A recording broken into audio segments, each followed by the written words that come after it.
नमस्कार, जय हिंद। स्वागत है आप सभी का नॉलेज टॉप चैनल में। कैसे हैं आप सभी लोग? उम्मीद है आप सब अच्छे होंगे। और आज हम लोग एक बहुत ही इम्पोर्टेंट टॉपिक पे डिस्कस करेंगे जो कि 8th पे कमीशन को लेकर के है। जो हमारी सीएपीएफ फोर्सेस हैं, ITBP, BSF, CISF, CRPF, SSB, Assam rifles, इनमें 8th पे कमीशन आने पे जो हमारे सोल्जर्स हैं उनकी सैलरी में कितनी बढ़ोतरी होगी। और सैलरी में बढ़ोतरी के साथ साथ आज हम लोग ये भी डिस्कस करेंगे कि क्या जो सुख सुविधाएं हैं यानी जो फैसिलिटीज़ मिलती हैं सीपीएफ को भी कुछ बढ़ने के चांसेस हैं। तो चलिए वीडियो को करते हैं स्टार्ट। और अगर आप चैनल पे नए हैं तो प्लीज़ वीडियो को लाइक और चैनल को सब्सक्राइब जरूर कीजिए। हर जवान और उनके परिवार वाले ये जानना चाहते हैं कि आखिर में जब 8th पे कमीशन आएगा तो उनकी सैलरी कितनी बढ़ेगी। तो सबसे पहले समझते हैं 8th पे कमीशन है क्या या पे कमीशन होता क्या है। देखिए, भारत सरकार हर 10 साल में एक सेंट्रल पे कमीशन बनाती है। इसका काम होता है सरकारी कर्मचारियों की सैलरी, अलाउंसेस और पेंशन की समीक्षा करना। 6th पे कमीशन यानी छठवां वेतन आयोग आया था 2006 में। तो 7th पे कमीशन आया 1 जनवरी 2016 को। और अब बारी है 8th पे कमीशन की यानी 8वें वेतन आयोग की, जो संभवतः 2026 से लागू हो सकता है। तो सीपीएफ का क्या मुद्दा है इसमें, चलिए थोड़ा डिस्कस कर लेते हैं। हमारी सीपीएफ फोर्सेज हमेशा से एक शिकायत करती आई हैं कि जब हम लोग डिफेंस फोर्सेज के जैसे ही वर्क करते हैं यानी काम करते हैं, उनके जैसी ड्यूटी करते हैं, बॉर्डर पर तैनात रहते हैं, आतंकवाद से लड़ते हैं, हमारी सैलरी और जो हमारी सुविधाएं हैं यानी फैसिलिटीज़ हैं, ये हमारी defence forces, army, air force, navy से कम क्यों है। तो 7th पे कमीशन के बाद अब जवान की जो बेसिक पे है वो बढ़ोतरी होती है, लेकिन मिलिट्री सर्विस पे जैसा लाभ आर्मी को मिला सीएपीएफ को नहीं मिलता है। इसी वजह से अब सीपीएफ जवानों को 8th पे कमीशन से बहुत उम्मीदें हैं। आइए पहले जानते हैं कि एक सीपीएफ जवान की अभी सैलरी कितनी है। देखिए, जो कांस्टेबल हैं उनकी जो बेसिक पे है, ये क्योंकि इनका लेवल 3 होता है तो इनका जो बेसिक पे होगा ये 21,700 होगा।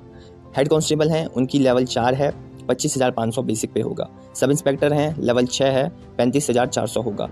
तो बेसिक पे के ऊपर डीएनएस अलाउंस यानी डीए, एचआरए, ट्रांसपोर्ट अलाउंस सब मिलते हैं। तो कुल मिलाकर एक कांस्टेबल की इन हैंड सैलरी अभी लगभग 35 से 45 हज़ार रुपये बन जाती है। अब सवाल आता है कि 8th पे कमीशन आने पर सैलरी कितनी बढ़ेगी। तो जो 7th पे कमीशन है और जो 8th पे कमीशन है उनके बीच अनुमान जो सैलरी बढ़ने का है 8th पे कमीशन में, ये लगभग 30 से 35% तक बढ़ सकती है। इसका मतलब क्या हुआ, थोड़ा ध्यान दीजिएगा। अगर किसी कांस्टेबल जो हैं उनकी बेसिक पे है 21,700, तो वो बढ़ करके लगभग 28,000 से 30,000 रुपये हो सकती है। तो जो हेड कांस्टेबल हैं उनकी बेसिक पे करीब 33,000 से 34,000 रुपये हो सकती है। और जो सब इंस्पेक्टर हैं उनकी बेसिक पे 45,000 रुपये से ज़्यादा हो सकती है बेसिक पे। तो इनमें डीएनएस अलाउंस, एचआरए, टीपीटी मिला करके जो ग्रॉस बनेगी, अगर एक सोल्जर हैं तो वो 45,000 प्लस आराम से आपकी बन जाएगी। सब इंस्पेक्टर हैं तो 60 से 65,000 के बीच आपकी सैलरी बन जाएगी आराम से। अब बात करते हैं कि जो सीएपीएफ जवान और एसोसिएशन की मुख्य मांगे क्या है। 8th पे कमीशन में उन्हें भी मिलिट्री सर्विस पे या उनके बराबर अलाउंसेस कोई मिलना चाहिए। अगर सरकार ये मान लेती हैं तो सैलरी और भी ज़्यादा बढ़ सकती है, लेकिन इसमें कुछ चुनौतियां भी हैं। जैसे सरकार पर वित्तीय बोझ काफ़ी बढ़ जाएगा क्योंकि सीएपीएफ में लगभग 10 लाख से ज़्यादा जवान तैनात हैं।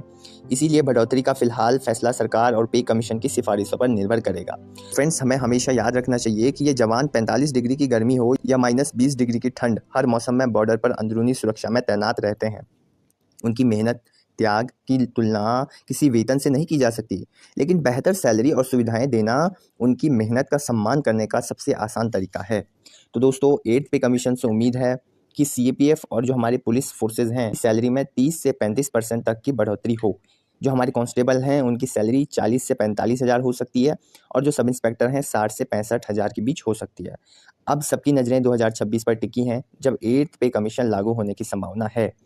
अगर आपको वीडियो इन्फॉर्मेटिव लगी हो तो प्लीज़ वीडियो को लाइक, और आप क्या सोचते हैं इसे कमेंट बॉक्स में ज़रूर बताइए। मिलते हैं ऐसी ही वीडियो में। अपना ख्याल रखिए। जय हिंद, जय भारत।